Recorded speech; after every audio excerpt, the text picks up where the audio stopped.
is pinstripe art? Pinstripe art. These guys, they use these little squirrel brushes, and they do pinstriping on cars. They'll do like really fine lines on cars, and there's certain guys that have certain patterns they'll do that go in like these weird things, really intricate stuff.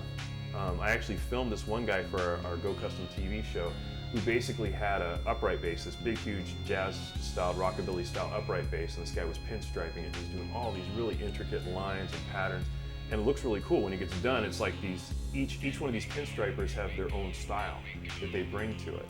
And I did another guy, Junior Nelson, and he was doing this old Ford, and I was watching him paint and do this little thing that he'd mess up so he'd rub it off, and they have a certain time that they can rub it off and not mess up the paint, and then they get back on it and they do the thing. They use these big long squirrel brushes. They have their, I guess, I don't know why they call them squirrel brushes. Maybe they used to have squirrel tails in them or something. I'm not even sure. I'm probably making myself look like an idiot right now saying that. But basically they use these brushes and they do this really awesome stuff. And some of these guys will pinstripe anything from like a motorcycle helmet, a car. You bring them anything and they'll pinstripe it. J.R. Nelson said he had pinstriped a little kid's wagon one time for the mom and dad.